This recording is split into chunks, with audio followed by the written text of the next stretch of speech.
안녕하세요. AI in Water Resources Build 세 번째 컨텐츠입니다.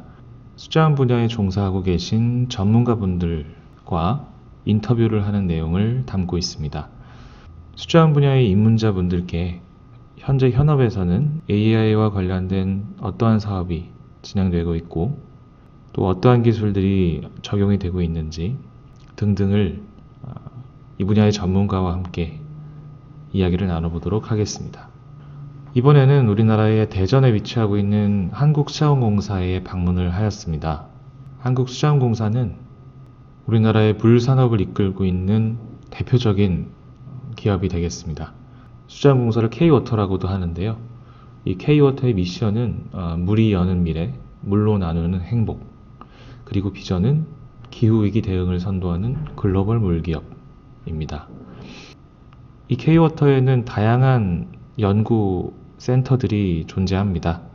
그 중에서 오늘은 이 AI와 관련된 업무를 전문적으로 하고 계시는 AI 연구센터에 방문을 하였고요. 김성훈 센터장님과 인터뷰를 진행하였습니다. 내용은 다음과 같습니다. 먼저 김성훈 센터장님의 본인 소개가 있겠고요. K워터 AI 연구센터에 대한 소개, 그곳에서 진행하고 있는 프로젝트, 그리고 적용 사례들에 대해서 소개를 해주실 예정입니다. 마지막으로는 수자원에 종사하고 계신 분들께 전하고 싶은 메시지와 함께 마무리가 될 예정입니다. 네, 그럼 지금부터 전문가와의 인터뷰 시작하도록 하겠습니다.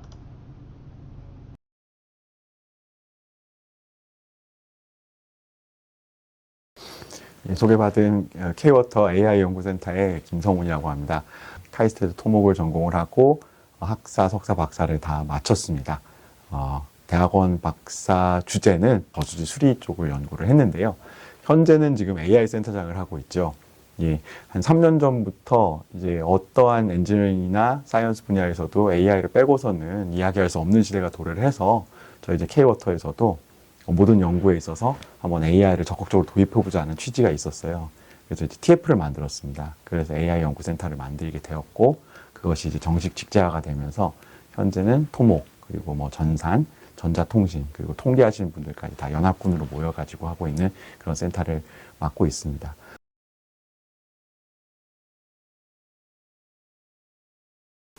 네, 저희 AI 연구센터를 소개해 드리자면 조금 전에도 말씀을 살짝 드리기는 했어요. 저희 K워터 연구원 소개가 먼저 필요할 것 같은데, 저희는 이제 수자원 공학을 하시는 분들과 수자원 환경 하시는 분들, 그래서 수자원 환경 연구소가 있고, 또 상하수도를 담당하는 상하수도 연구소가 있고, 또 물 SOC 인프라의 안전 구조 집안 쪽을 담당하는 물 인프라 안전 연구소, 그리고 요즘은 이제 물과 에너지를 연계하기 위한 기술들 많이 소개가 되고 있기 때문에, 연구가 되고 있기 때문에 물에너지연구소, 그리고 정책을 담당하는 물정책연구소, 그리고 연구관리처가 있습니다.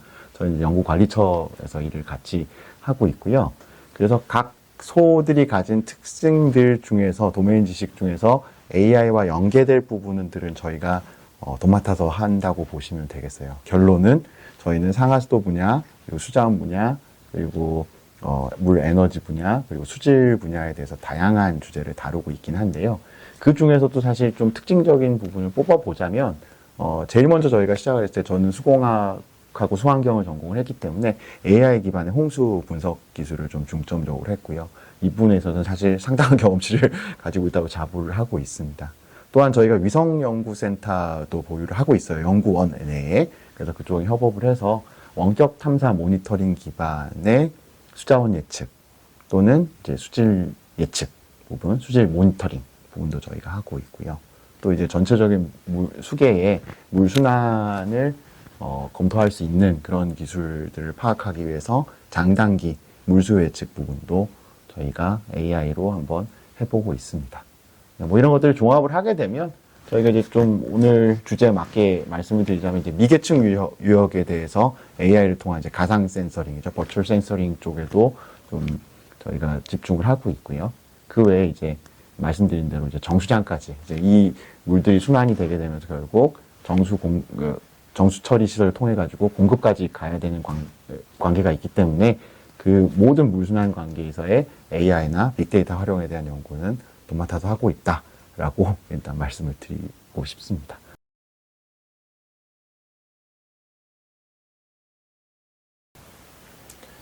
예, 저희가 굉장히 많은 일을 하는 것처럼 말씀을 드리긴 했지만은, 오늘의 주제에 좀 맞게끔 디지털 전환, 그리고 AI를 활용한 홍수 분석, 수문 분석에 대해서 좀 중점적으로 말씀을 드리고자 합니다. 일단 뭐, 개요를 먼저 말씀을 드려야겠죠.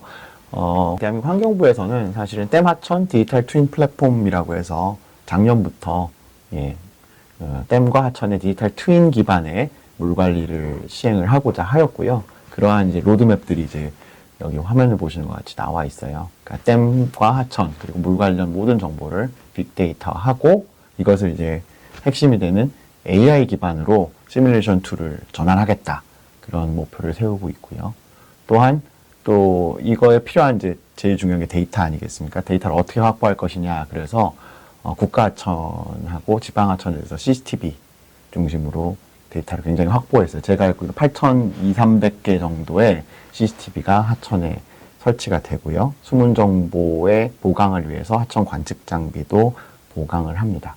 이를 통해서 자료가 많아지고 시뮬레이션이 가능해지게 되면 디지털 트윈의 3대 요소가 확보가 되게 되겠는데요. 디지털 트윈의 3대 요소라고 하는 것은 일단은 모니터링 자료가 있겠고요. 그 다음에는 시뮬레이션 자료. 그리고 여기에 빠져있는 게 뭐가 있을까요? 의사결정이 이루어지는 세 가지 요소가 필요한데 일단 의사결정에 필요한 모든 자료와 시뮬레이션을 수행하겠다라는 게 환경부의 계획이 되겠고요. 이것은 사실 이제 산하기관인 K-워터에서 수행하고 있는 이제 댐 중심의 그러니까 댐 운영 관리용 디지털 플랫폼 그리고 이름은 디지털 가람 플러스라고 해서 저희 수자원운영처에서 만들어가지고 실제로 어느 정도 활용을 하고 있는 이제 첫 번째 베스트 프랙티스가 되겠습니다. 그림을 보시면 알겠지만은 하천 내부의 댐 저수 내부의 지형 자료까지도 포함을 시켜가지고 자료를 획득을 할 수 있었고요. 그리고 뭐 교량이라든지 그리고 댐이나 보의 시설물을 3D로 올리게 되겠고요. 거기에 수리 수문 정보를 실시간으로 취득을 해가지고 예전에는 사실 쉽지 않았지만은 현재는 어느 정도 빠르고 실시간적으로 분석할 수 있고 모니터링 할 수 있는 체계를 만들어 놓은 것이죠. 실제로 그럼 이걸 가지고 뭔가 의사결정을 하기 위한 시뮬레이션을 해야 될 것인데요. 거기에 들어가는 장면들이 나와 있습니다. 전통적으로 K-워터는 사실은 이제 40년 정도 홍수 분석 코스핌이라는 걸 쓰고 있는데요.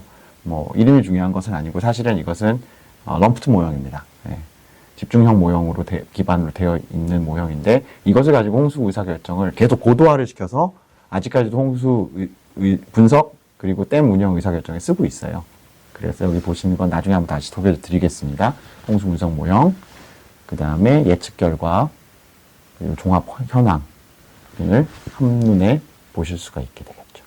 실제로 이 부분이 운영자들이 쓰던 2차원 그래프를 이제 3D의 디지털 트윈 하에서 실질적인 화면을 보면서 상황을 보면서 판단할 수 있게 되는 것이죠. 네, 이것을 굳이 제가 소개를 시켜드리는 이유는 구글 딥마인드나 구글 리서치라고 하면은 뭐 한국에서는 2016년에 알파고로 잘 알려져 있고요. 또한 지금 우리가 쓰고 있는 챗 GPT의 기본 형태인 어텐션 모델도 사실은 구글에서 제일 먼저 논문을 퍼블리시를 했었죠. 사실 AI에서는 거의 파이오니어라고 할 수 있는데 이들이 바둑이라는 게임을 정복을 하고 나서 그 다음 순서로 간 게 사실 수문이에요. 수자원 파트입니다. 그리고 제일 먼저 얘기했던 기상 파트예요. 이게 정복이 된 것은 아닌데 일단 첫 번째 기상 예측 결과를 기존에는 슈퍼컴퓨터를 가지고 저희가 열흘 치를 전지부를 모의를 하려고 그러면 슈퍼컴 기반으로 뭐 슈퍼컴이 얼마나 좋으냐에 달려 있겠지만은 6시간이라든지 하루가 걸립니다. 그걸 가지고 열흘 예보를 하게 되고 수시로 모델을 돌리게 되는데 이것을 1분 만에 모든 11층 날씨를 예측할 수 있다고 하는 거거든요. 이건 놀라운 일이죠. 그럼 정확도는 어떻게 될까요? 정확도는 제가 듣기로는 105% 정도 된다고 합니다. 왜 105%냐면 저도 사실 놀랐는데 사실 이 모형을 만들기 위해서 유럽 중기 기상 예보 모형 센터가 있죠. ECMWF라고 여러분들이 아시는 분들 아실 텐데요. 기상 예측 센터예요. 유럽의 기상 예측 센터인데 거기에 있는 40년치 자료를 다 오픈을 했어요. 그 자료를 가지고 구글이 이제 GNN, 그래피컬 뉴럴넷이라는 모델을 가지고 해서 이거를 복제를 한 거죠. 모형을 복제를 했는데 복제된 모형이 기존의 슈퍼컴 기반의 수치 모형보다 한 5%더 잘 맞는다. 이건 제 말인데요. 왜 그러냐면 유럽 중기 기상 예보 센터에서 이 구글이 복제해 놓은 AI 모형이 실제로 자기네들이 운영하는 모형보다도 어느 정도 더 잘 맞는 부분이 더 많더라. 더 많다고 얘기를 했어요. 그래서 제가 105%라고 말씀을 드린 거고요. 일단 뭐 정확도를 떠나서 일단 기존에 6시간 걸리던 것이 1분 만에 재생성이 가능하다고 하면 일단 어떻게 될까요? 뭐 60배에다가 360배 정도 뭐 최소한 더 빠른 예측이 가능한 것이고 그게 된다는 거는 시나리오 기반의 물관리 의사결정에 도움이 될 수 있는 것이거든요. 그래서 AI가 정확한 부분도 있지만 굉장히 빠르게 모의해낼 수 있다라는 부분을 말씀드리고 싶었고 그럼 그걸 가지고 지금 구글이 하고 있는 건 뭐냐면 구글이 LSTM 뭐 여러분들 요새 많이 아셔요. 앤쇼텀 메모리 모델을 가지고 지금 전 지구적으로 보시는 여기 지금 격자로 되어 있는 부분을 보시면 여기 있는 부분들이 지금 구글이 하천의 홍수 예보를 실제로 해주고 있는 지역입니다. 어느 정도 해주고 있는 지역이에요. 그래서 동영상으로 만들어 오진 않았지만은 여기 격자 모양이 있는 부분이 시작은 사실은 동남아에서 중아시아에서 시작을 했다고 봐야 될 것 같아요. 인도나 파키스탄 쪽에서의 홍수 예보를 시작을 필두로 해서 현재 스코어는 지금 유럽이라든지 구글의 본사인 미국 그리고 남아프리카라든지 남아메리카 지역까지 다 홍수 예보를 하고 있어요. 이걸 확대해서 들어가 보시면 이런 모습이 되고요. 거기서 이제 클릭을 해보시면은 실제로 특정 어떤 중요한 하천에 대해서 경계 단계라든지 그다음에 경보 단계까지도 실제로 미래 예측을 어느 정도 해주는 걸 볼 수가 있습니다. 이것에 기반이 되는 것이 기상예보 모형이 될 것이고요. 그 기상예보 모형까지도 구글이 한다고 합니다. 제가 뭐 구글을 홍보하려는 것은 아니고 구글이 결국 홍수나 산불 감지 시스템까지 AI 시스템을 확장을 하겠다고 하고 이 부분들은 다 자연재해라든지 물 관리에 쓰이는 부분에 구글이 목표를 가지고 있어요. 그걸 꼭 말씀을 드리고 싶었고 다만 구글만 잘하는 게 아닙니다. 저희나 지금 보시면 여기 한국하고 중국하고 일본은 없어요. 예, 각 더 잘할 수 있는 나라들이기 때문에 그렇다고 저는 생각을 하고 있습니다. 이런 식으로 모바일 서비스 하는데요. 이 부분은 대한민국 환경부에서도 올해부터 시행을 하고 있어요. 여기에 들어간 게 이제 LSTM 모델이 되겠죠. 많은 페이퍼들을 그동안 살펴봤는데 주로 이제 하이드롤로지 쪽에 있어서는 방금 말씀드렸던 LSTM 모델이 주로 쓰이고 있는 것 같아요. 현재까지는 그렇습니다. 앞으로 어떻게 바뀔지 모르겠지만 현재 핵심 모델 중에 하나가 딥러닝 중에 대표 주자인 LSTM이라고 저희는 보고 있고요.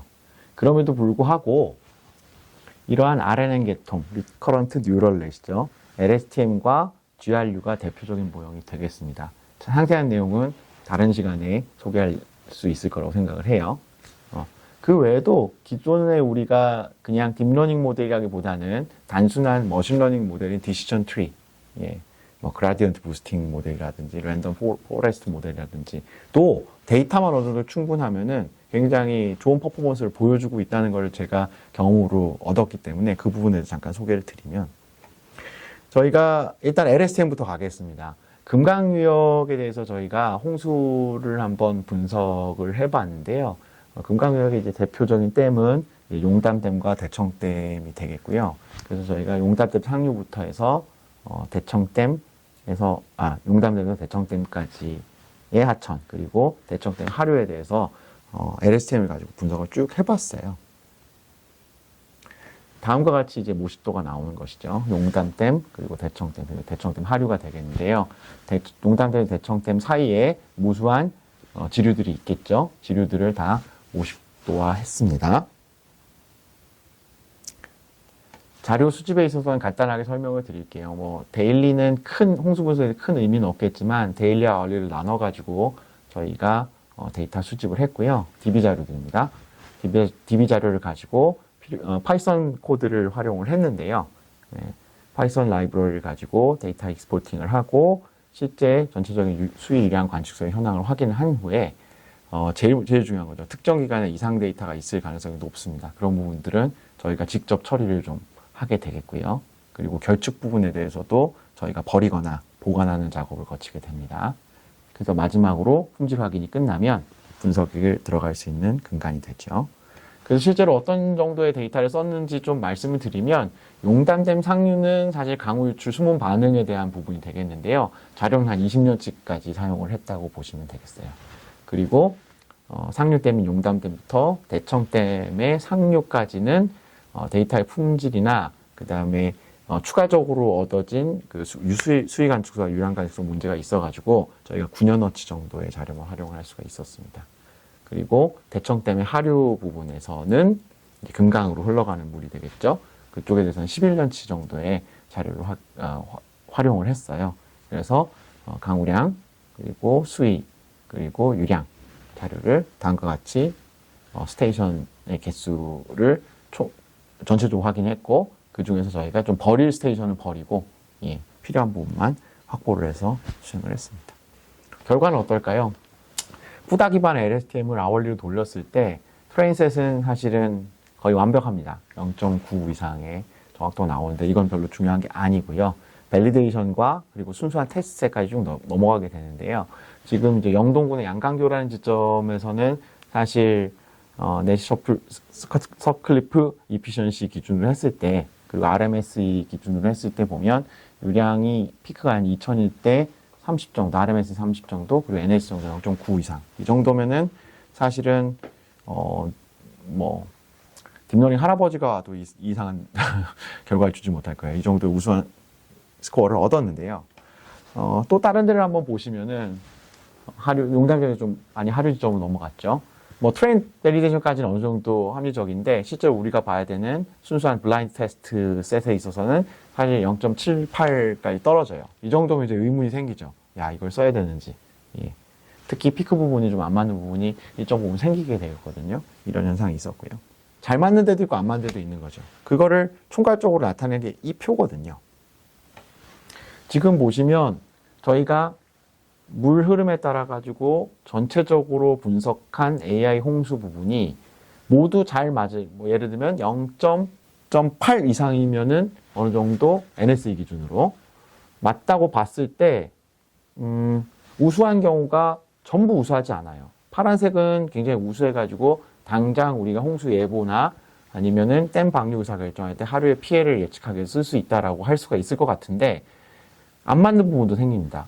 왜 안 맞을까라는 부분에 대해서는 다음에 한번 기회가 된다면 자세하게 소개를 시켜드리겠지만 일단은 데이터 퀄리티 문제예요. 데이터가 끊어진다든지 데이터 보관을 하는 데 있어서 방법이 좀 적절치 못하다든지 아니면 수유 관측소에 0점 조정 또는 개대체가 일어났다든지 하는 물리적 현상들이 있을 수가 있고요.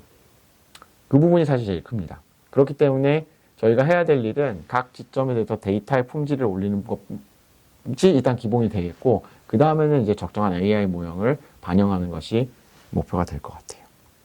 이것이 이제 금강의 사례였고요. 이번에는 더 먼저 해봤는데요. 여기는 울산 태화강 사례가 되겠습니다. 그래서 그림은 모식도가 조금 다른 모식도로 되어 있긴 하지만은 여기 지금 대연댐하고 대곡댐하고 사연댐이 있고요. 여기에는 이제 원류식이죠. 여기는 그 다목적 댐이라기보다는 용수정댐이기 때문에 스필레이를 통해 넘어가게 되는데요. 거기서 방류가 되는 부분과 그 다음에 하구에서의 조위까지를 보고 우리가 주요 지점이라고 생각하는 데에 대해서 홍수를 예보를 해봤고요. 여기 쓰였던 모형은 말씀드린 LSTM 모형뿐만 아니라 그라디언트 부스팅 메서드라고 해서 일반적인 머신러닝도 한번 해보았어요. 여기서 중요한 거는 우리가 예측 시간을 1시간, 3시간, 5시간, 9시간으로 점점 늘려가면서 해봤다는 부분하고 그 다음에 과거 자료를 어디까지 테스트셋에 반영할 것이냐. 1시간 전 자료냐, 2시간 전 자료냐, 4시간 전 자료냐, 8시간 전 자료냐 이런 것들을 테스트를 해봤습니다. 요즘은 이런 연구를 많이 하시죠. 많이 하셨어요. 그래서 보시면 지금 이거는 조이 영향, 감소하천에서 조이 영향을 받았을 때의 사례인데요. 사실 눈으로만 보면은 꽤 잘 맞는 걸로 나옵니다. 쓸 수 있겠구나라는 생각이 들고요. 그리고 이 경우에 있어서는 LSTM보다 GBM, 그러니까 더 간단한 머신러닝이 더 최적의 알고리즘으로 나왔어요. 예. 이 부분에서도 추가적인 연구가 필요하긴 하겠지만 저희가 생각하기엔 여기 한 10년치 데이터를 썼거든요. 10년치 데이터를 썼고 그리고 데이터의 추세를 반영했습니다. 바로 현재 홍수를 예측하기 위해서 바로 전시간, 전전시간, 전전전시간의 추세를 같이 본 거죠. 어찌 보면 통계로 치면 이제 아리마 모형 같은 그런 방식이 되겠는데요. 굉장히 잘 맞더라. 그렇게 얘기를 했고 저희가 목표를 평균적으로 홍수일을 10cm 이내로 예측을 하면 성공적이겠다라고 했을 때 여기 보시는 녹색은 1시간 정도 예측을 했을 때 1시간의 미래를 예측했을 때는 뭐 거의 99.9% 맞는 것이고요. 3시간을 예보를 했을 때는 저희가 모든 지점에서 오케이. 그리고 다만 6시간 정도를 목표로 해가지고 예측을 했을 때는 사실 일정 부분 잘 맞는 부분도 있었지만 잘 맞지 않는 지점이 나오는 것으로 확인이 되었습니다. 다음 주제가 되겠는데요. 하천 홍수 모형의 결과를 복제를 해서 빠르고 유용한 수준의 AI 모형으로 대체하는 게 저희 홍수 분석의 하나의 방법이었는데 빠르다는 거는 100배 이상이라고 예제로 놨고요. 100배가 아니라 1000배도 될 수 있습니다. 지표에 따라서. 유용한이라는 거는 재현성이 98% 이상이었으면 좋겠다라는 게 저희 목표가 되겠어요. 여기 그림 한번 보실게요. 왼쪽과 오른쪽이 있는데요. 사실 눈으로는 구분을 할 수가 없습니다. 근데 이게 무슨 그림이냐면요. 좌측이 낙동강 하구뚝이에요. 3년 전에 낙동강 하구뚝의 수문을 개방을 했습니다. 그래서 기수역 생태계 복원을 해가지고 염수를 침입을 시켰어요. 하천 쪽으로. 그래서 위에서 이제 함안보에서 함안보 이후에 물이 내려오게 되겠고요. 청수가 내려오게 되겠고 그리고 낙동강 수문을 개방을 하게 되면 염분이 들어오게 돼요.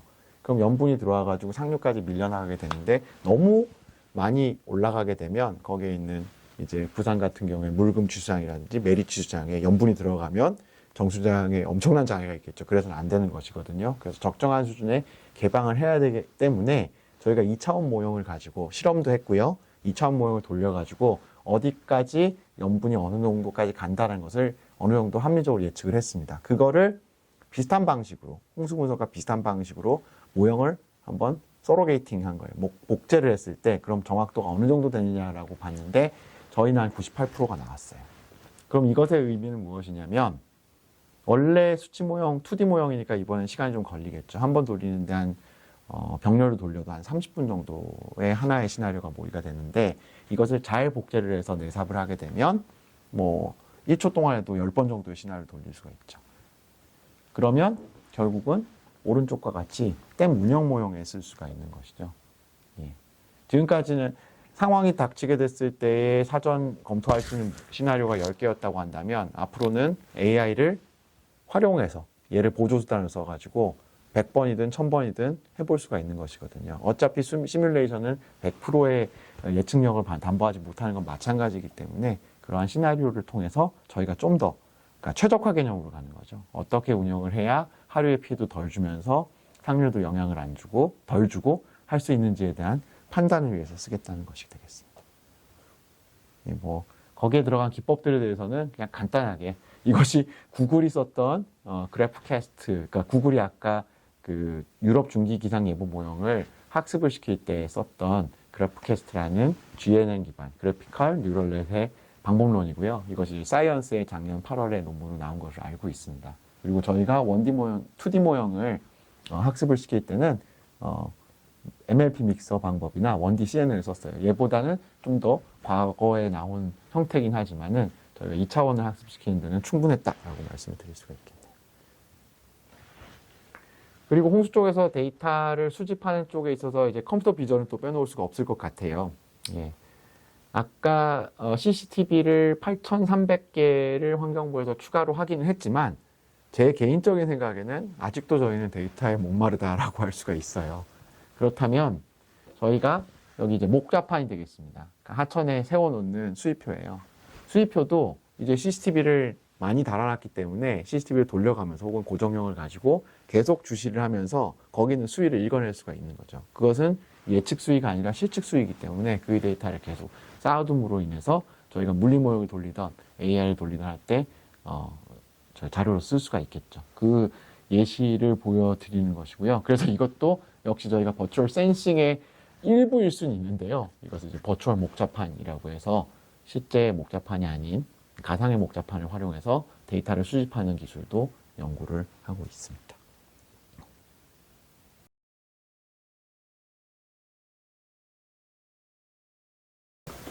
최근 많은 학생들이 AI 기술에 많은 관심을 보이고 있습니다. 이 친구들이 이 K워터 AI 연구센터는 AI 수장 분야에 종사하기 위해서 중점적으로 좀 배양해야 되는 능력이나 기술 이런 것들은 무엇이 있을까요? 네, 좋고 중요한 질문이 되겠는데요. 제가 뭐 오늘 전체적인 기조가 데이터를 어떻게 확보하냐라고 말씀을 드렸지만 결국 이제 우리가 해야 될 일은 수공학자로서 해야 될 일은 데이터를 어떻게 만져나가느냐 그리고 이걸 어떻게 해석을 해서 의사결정에 쓸 수 있느냐라는 부분이 되기 때문에 그러한 능력을 배양을 하는 것이 이제 기본적으로는 큰 골자가 되겠는데요.